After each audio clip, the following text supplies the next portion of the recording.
안녕하세요. 대한민국에서 교통사고 전문 변호사를 가장 많이 보유하고 있는 교통사고 전문 로펌 유는리의 대표 변호사 이기루입니다. 여러분들 버스, 지하철 이런 대중교통 타고 이동하시는 분들 많으시죠? 이런 대중교통을 이동하다 보면 특히 버스를 타고 다니다 보면 버스가 이렇게 흔들리는 사이에 버스 안에서 넘어지는 그런 사고가 종종 발생하곤 합니다. 그럴 때 이렇게 부상을 입은 승객은 버스 기사에게 책임을 물을 수 있을까요? 이것과 관련된 중요한 판결이 최근에 나온 게 있어서 그걸 한번 소개해 드리려고 합니다. 자, 이 사건은 2017년에 어느 버스에서 일어난 사고에 대한 것이었는데요. 부산 동래구에 있는 한 버스 정류장에서 버스 한 대가 승객들을 승하차시키기 위해서 정차를 하고 있었는데요. 이 과정에서 한 승객이 뒤늦게 일어나면서 가방을 매려다가 버스가 흔들리는 바람에 넘어지는 그런 사고를 당했어요. 그래서 이 피해자는 건강보험으로 치료를 받았는데 건강보험공단에서 버스 공제조합을 상대로 이 사고의 책임이 버스 기사에게 있다라는 이유로 구상금을 청구하게 됩니다.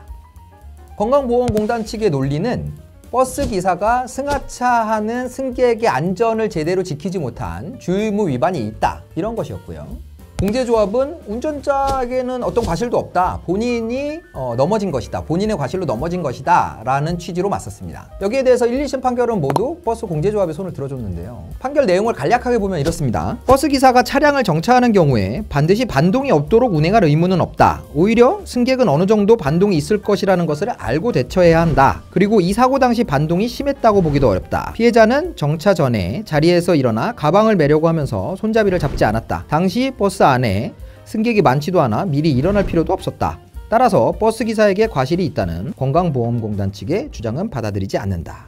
판결 내용을 읽어보면 수긍이 가는 면이 있어요. 그리고 사실 버스가 움직이다 보면은 이제 반동이 있다는 건 충분히 예견 가능하잖아요. 그래서 승객이 자기 안전을 책임져야 되는 거지, 버스 기사가 승객이 그런 반동에 아무것도 잡고 있지 않고 넘어질 것까지 대비해서 반동이 생기지 않게 운전을 할 주의 의무는 없다라는 것이 1, 2심 판결문의 취지라고 보시면 되겠어요.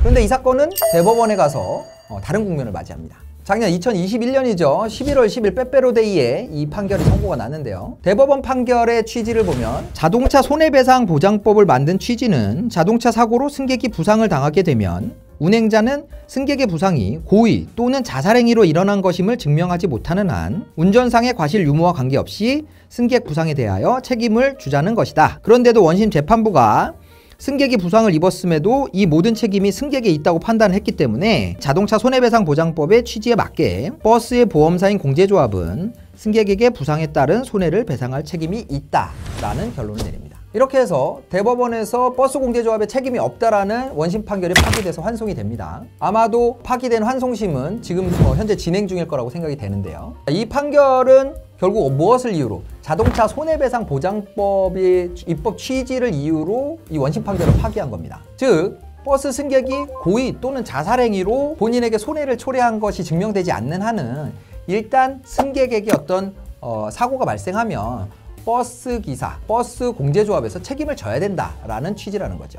자, 이렇게 되면 조금 의아하게 생각하실 수 있는 게, 자, 승객의 과실이 훨씬 클 수 있단 말이에요. 아까 이제 원심 판결에 대해서 취지에 대해서 설명드린 것처럼, 자, 버스 운전기사가 반동이 없도록 운전할 수는 없단 말이에요. 근데 손잡이를 잡고 있지 않았던 피해자의 과실이 훨씬 크기 때문에 그러면 손해를 인정해 준다고 했을 때 얼마를 인정해 줘야 되냐, 이게 좀 궁금하실 것 같아요. 근데 자동차 보험 약관에는 이런 약관이 있습니다. 어떤 피해자에게 손해가 발생했는데 피해자의 과실이 커서 보험금으로 지급하는 것보다 치료비가 더 많이 나왔다 라고 했을 때는 치료 관계비에 대해서는 전액을 보상한다고 보험 약관에 규정이 되어 있습니다. 그러니까 최소한 피해자가 다쳐서 치료하고 입원하고 거기에 간병이 필요해서 필요한 간병비까지는 과실 비율이 커서 실제 지급해야 되는 손해배상 금액보다 그 치료비가 더 크더라도 그것은 과실 비율을 적용하지 않겠다라는 취지예요.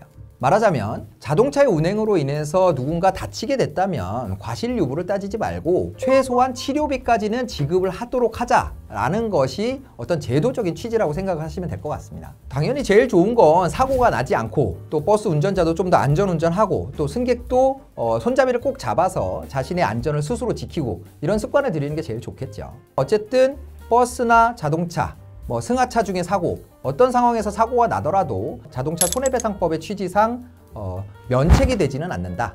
버스 기사나 아니면 버스 공제조합 이런 쪽에서 면책이 되지는 않는다라는 게 이 판결의 중요한 포인트고요.